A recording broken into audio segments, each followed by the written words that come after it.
Presentamos Huellas, un programa dedicado a nuestros antiguos alumnos.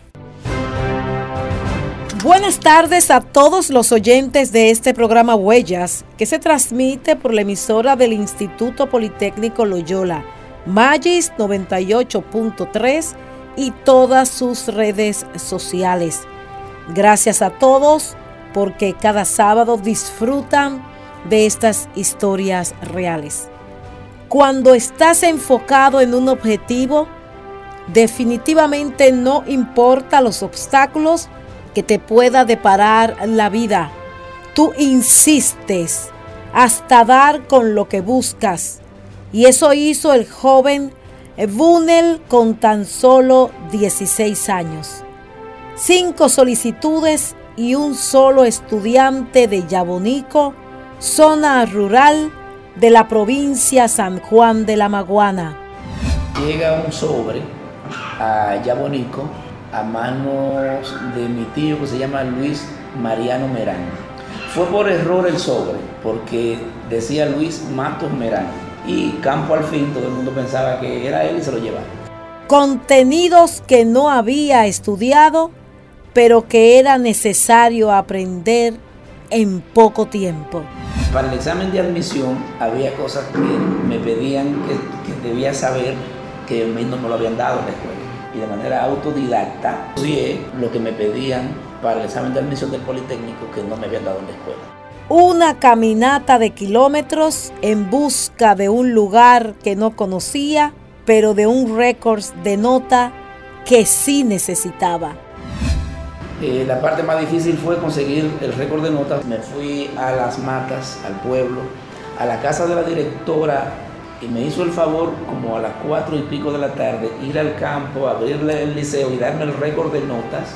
Y llegué al campo, a mi casa, ya en la nochecita, porque no había tránsito. Creo que caminé a pie una parte del trayecto, que son 18 kilómetros desde la entrada de en Las Matas hasta mi campo.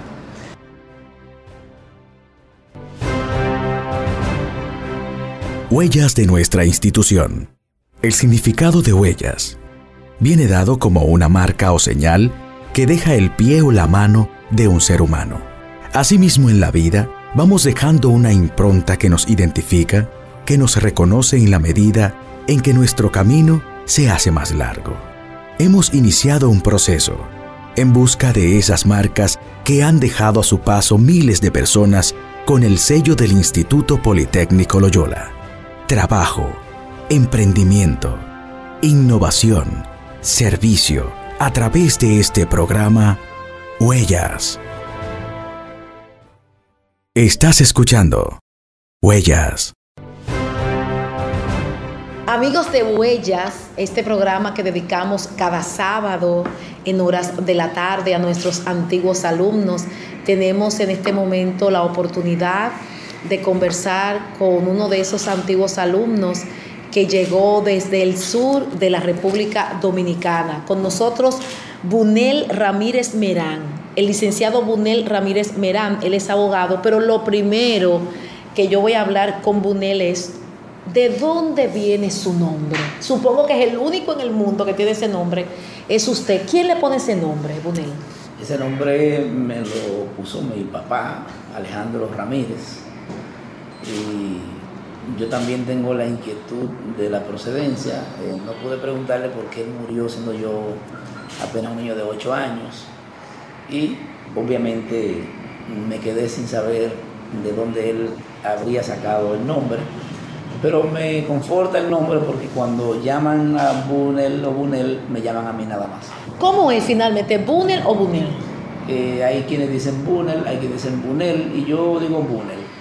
Entonces es Bunel. Estoy dentro de los que dicen Bunel. Bunel.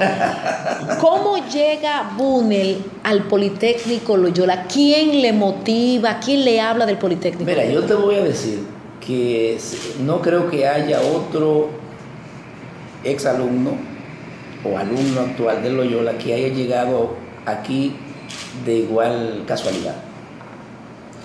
Te decía que mi padre murió siendo yo un niño. A raíz de eso éramos 5 hermanos y mi madre estaba embarazada. En fin, mi hermano mayor fue a vivir al pueblo de las Matas de Farfán.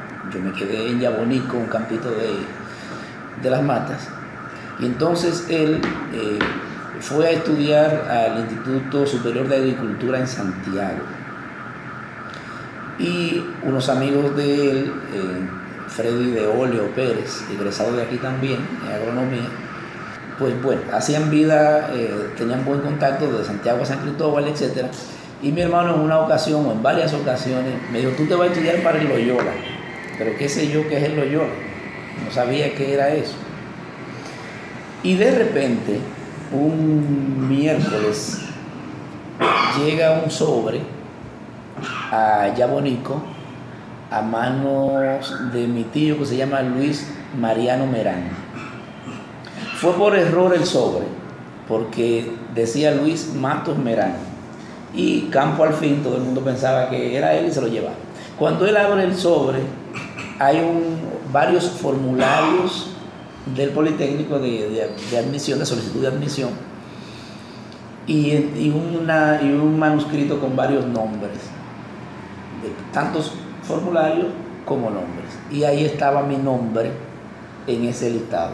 Entonces yo le dije, de ahí que yo recuerdo que mi hermano me había hablado de Loyola.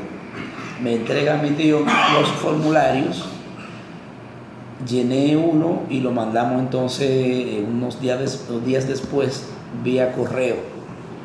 No apareció en mi campo nadie que se animara a llenar los otros formularios. ¿Cuántos formularios eran? Eran 5 formularios, específicamente 5. Y no encontré...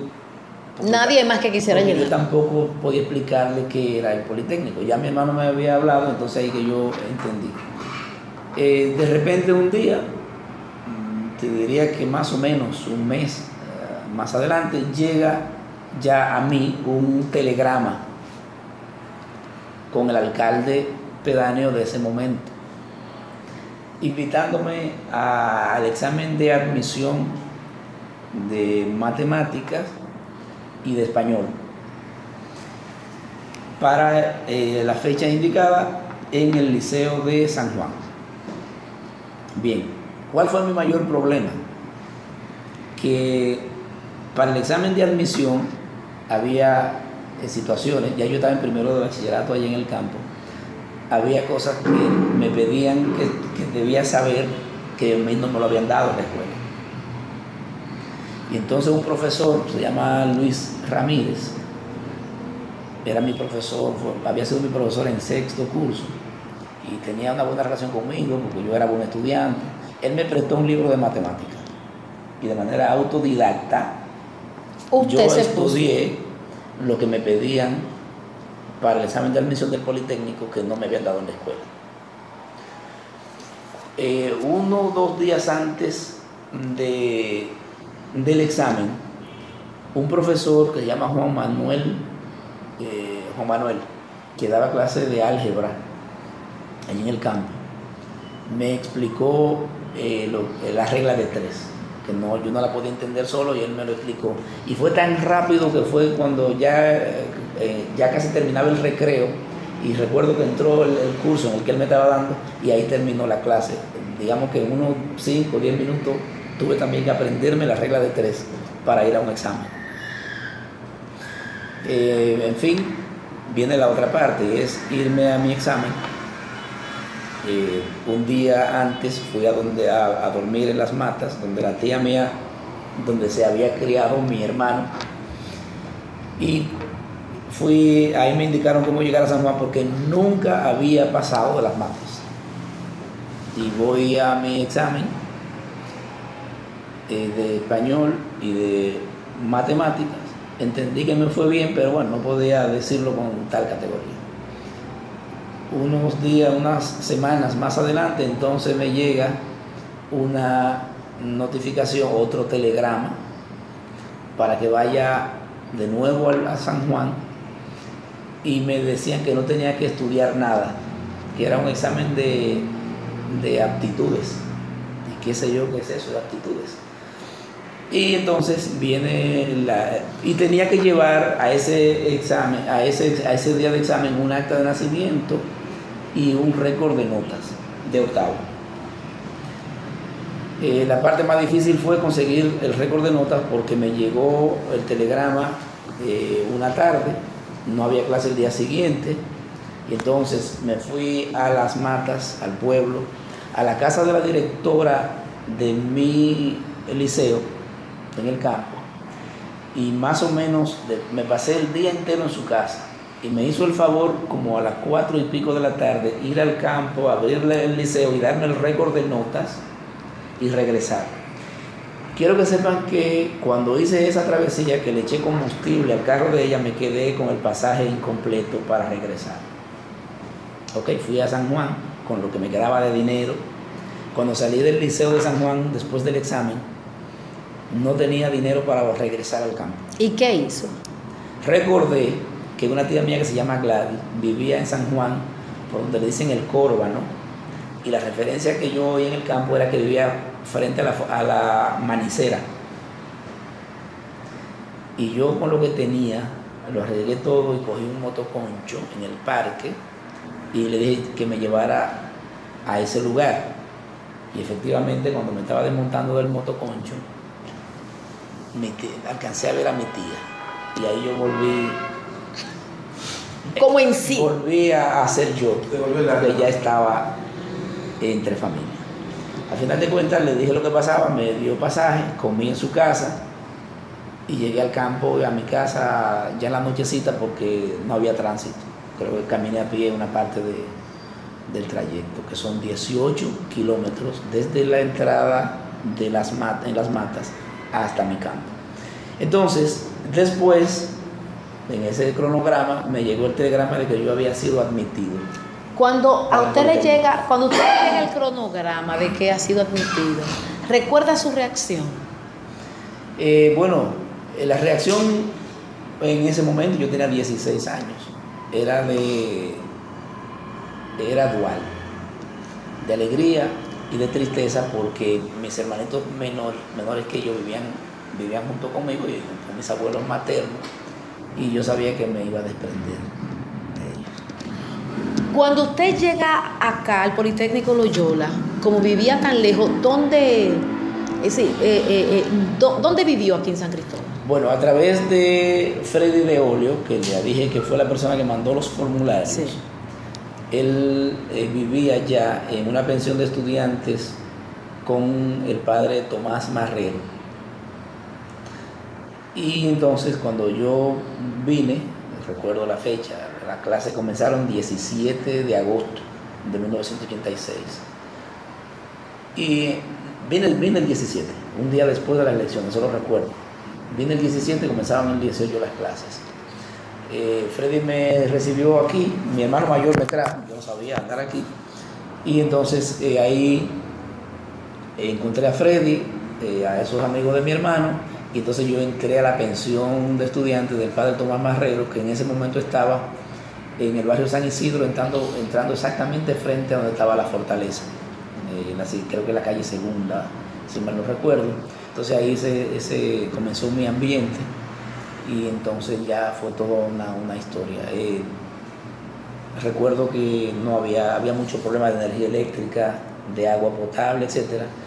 Y adaptarse entonces a vivir aquí, ahí habíamos 20 estudiantes en esa sola casa. Fue toda una experiencia que comenzó. Luego aquí estudiábamos con crédito educativo. En mi caso yo no tenía ayuda material de mi familia porque mi mamá trabajaba en la capital en una casa de familia y éramos varios hermanos. Era una situación realmente calamitosa. Por eso le digo a mis amigos que siempre quiero tener un motivo para venir a San Cristóbal. Conseguí mucha solidaridad aquí, me destaqué como un estudiante, no buen estudiante, pero un estudiante más o menos promedio, siempre amistoso. Entonces aquí tuve mucha solidaridad, esencialmente en la pensión. Bunel, ¿cuál fue su impresión el primer día de clases en esta escuela? Bueno, lo primero aquí era llevarnos al auditorio menor y darnos toda una especie de conferencia que iba desde decirnos que la melina arbórea no se come, que eso intoxica, que le da a los hermanos, que no se tocan las flores, etc. ese tipo de training, si se quiere, de entrada, y la impresión de esta majestuosidad, el Loyola impresiona. Estas instalaciones son únicas. Por supuesto, para mí no fue difícil la disciplina, porque aunque vengo de campo, venía en ese momento, pues yo tenía una disciplina sumamente férrea, era deportista. A esa edad yo era directivo de un club, del club más importante, se llamaba Club Deportivo y Cultural Los Cachorros. Yo era secretario general y tenía a cargo la representación de ese club ante la Federación de Asociaciones y Clubes de toda la comunidad, de toda la sección de Yabonico, de donde vengo. Y entonces era un ser ya sociable a esa edad, y entonces para mí fue muy fácil la disciplina del Loyola, muy fácil. Estás escuchando Huellas. Cuando vengas a nuestra institución, te sugerimos que visites el Museo de Biología Padre Julio Cicero. Tenemos una muestra de la flora y la fauna de todo el país, además de colecciones de zoología, minerales y rocas. Haz tu cita. Ven con tu familia. Llámanos al 809-528-4010, extensión 3082, de lunes a viernes de 8 de la mañana a 5 de la tarde y los sábados de 8 de la mañana a 12 del mediodía. Recuerda, cuando visites nuestra institución, te esperamos en el Museo de Biología Padre Julio Cicero, del Instituto Politécnico Loyola.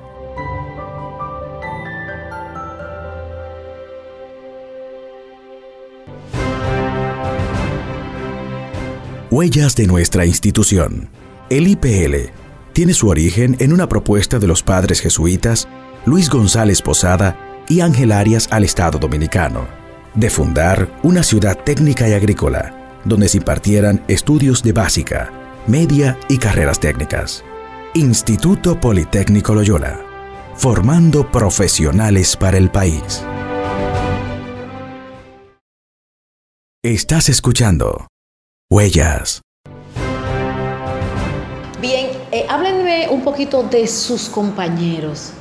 Está dicho ya por usted que el único que vino de Yabonico. Así es. Fue usted. Cuénteme esa parte, ¿quiénes fueron esos compañeros? ¿Los recuerda? ¿Mantiene contacto después de tantos años con sus antiguos compañeros? En el examen, yo recuerdo, en el examen de admisión del primer día allá en San Juan, estaba lleno el liceo. Yo estimo al día de hoy que había sobre los 200 estudiantes. Al examen de aptitudes, que no es más que un test psicológico, lo digo hoy, 30 años después, ahí habíamos solamente 35. Y entonces estaba yo, de Yabonico, del campo, habían dos jóvenes de Las Matas, del pueblo, Giovanni.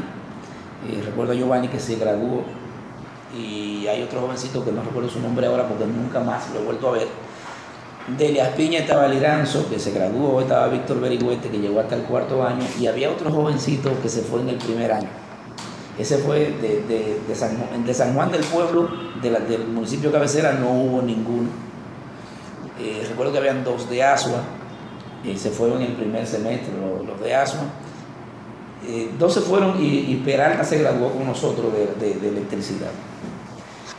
Del lado de Barahona y esa parte de Vicente Noble, Neiva, etcétera, pues la gran mayoría. De mis compañeros de promoción, tengo buenos recuerdos de todo porque fue una promoción sumamente importante que marcó una situación. Aquí en Loyola había o hay todavía una especie de jerarquía, por ejemplo, en los talleres. Y los muchachos de quinto y cuarto año, por ejemplo, eran medio gobernativos dentro de la disciplina, dejaban sus regueros en los talleres y pretendían que los de tercero, que acabamos de llegar, le limpiáramos el área. Yo quiero que ustedes sepan que con la promoción mía eso terminó, porque no le limpiamos a nadie. En mi caso, yo que parece que fui abogado desde que nací, recuerdo que el profesor Nina Franco me dijo a mí en un semestre, no me hablen más en mi clase ni en bien ni en mal, porque cada vez que yo hablaba era para defender a alguien. Y la tesis de nosotros, y estoy saltando probablemente, para concatenar con esa especie de cambio, le pusimos una placa que decía abuso.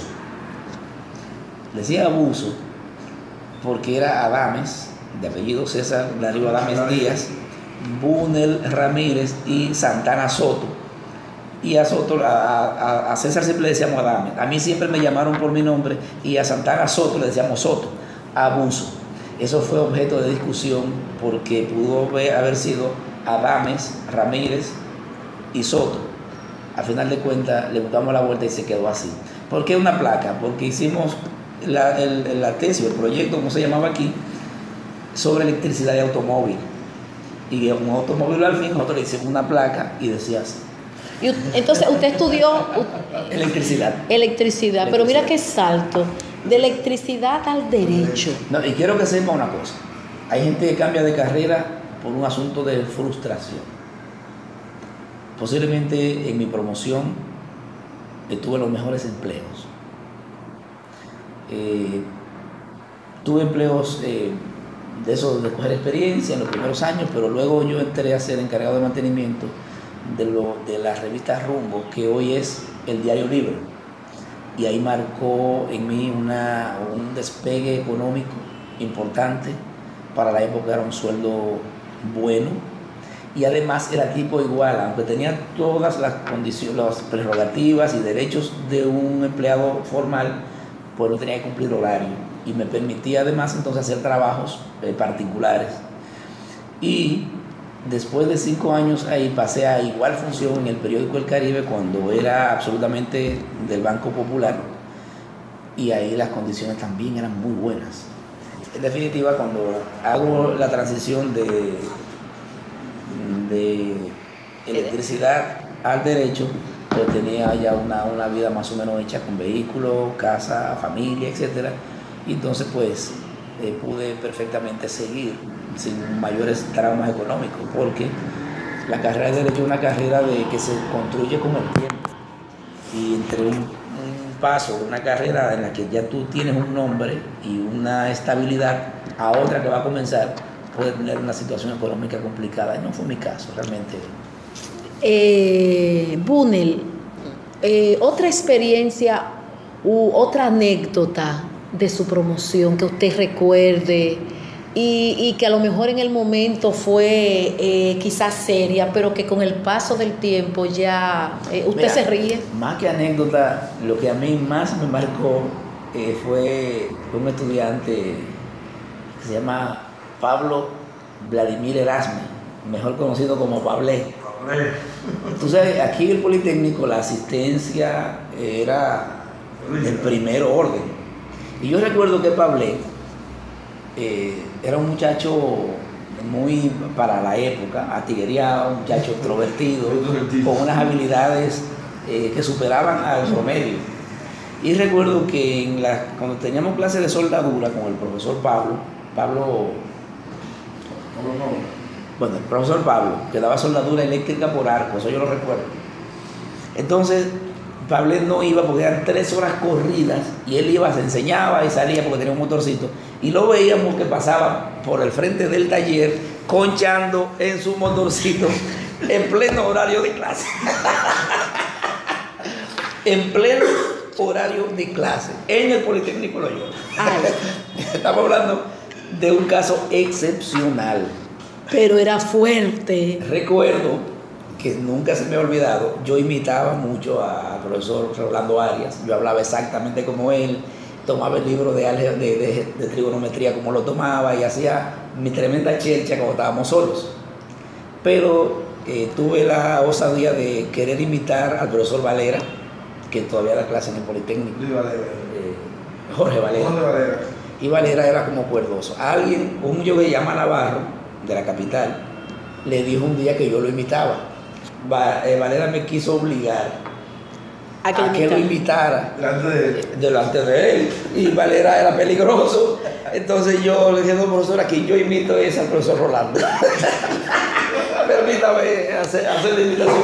Y entonces ahí pasó la chercha. Y entonces de Valera recuerdo también, no es una cronología, por tanto, en la medida que se me ocurran te voy diciendo. Cuando yo fui a buscar mi carta de pasantía, que me tocó hacerla en la cervecería Bohemia, yo fui a la dirección técnica que está, no sé si está todavía, en ese momento estaba donde están los talleres, estaba la escuela del director técnico, y Valera era el director de ese momento. Yo fui al despacho de Valera, me senté sin que él me mandara, me dio tremendo boche y me paró de la silla. Y yo me fui. No me dio la carta de nada, yo me fui incómodo con él. Y entonces yo pretendía que me mandara la carta con César Adames, que estaba entrando, y entonces dijo que no, que volviera. Cuando yo vuelvo me dijo, mire, siéntese. Y me senté y me dijo, es para que usted nunca se siente en un despacho ajeno sin que lo mande. Y no fue por malo, es para que le quede la experiencia. Entonces al final de cuentas eso me pasó y Valera me quiere mucho y yo a él.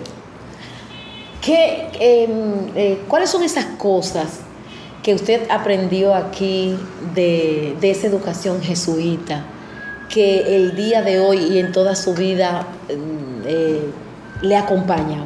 Mira, yo te voy a decir unas cosas. Esto pudiera ser para 5 programas. Yo estudié, les decía al principio, en una pensión de estudiantes con el padre Tomás Marrero. No conozco en el país ninguna otra experiencia igual que te enseñe a ser solidario. ¿Cómo operaba esa pensión? Se llama pensión comunitaria. Todos los estudiantes de la pensión poníamos en una caja común lo poco que nos mandaba la familia en términos económicos, y asimismo el dinero que recibíamos del crédito educativo, y andábamos en la ciudad sin un centavo. Eso a nosotros nos garantizaba tener comida, desayuno, comida y cena totalmente segura. Eso nos permitía resolver cualquier situación de cualquiera de los compañeros inesperada, y nos enseñó al desprendimiento, a no ser egoísta y a no ser arribista, a no procurar ventaja en lo absoluto.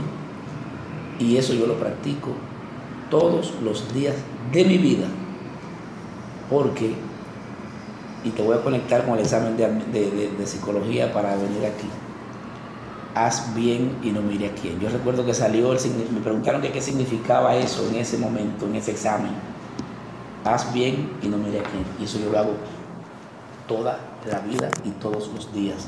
Al punto que en mi casa, por ejemplo, si hay dinero que no tengo en el banco, está en una gaveta, y mis hijos y mi esposa tienen acceso a él sin límite, siempre, por supuesto, que sea para cosas útiles. Es decir, no hay en mí absolutamente ninguna situación material que me quite el sueño.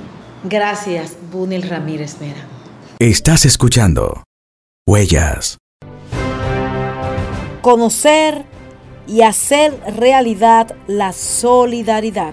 Gracias a Bunel Ramírez Merana por su férrea voluntad, por su entusiasmo, por sus huellas. Nos encontramos la próxima semana. Hemos presentado Huellas, un programa dedicado a nuestros antiguos alumnos. Magis te escucha. Llámanos 809-528-1357 o comparte tus comentarios en WhatsApp 829-806-9830. Magis 98.3 FM, educativa y romántica.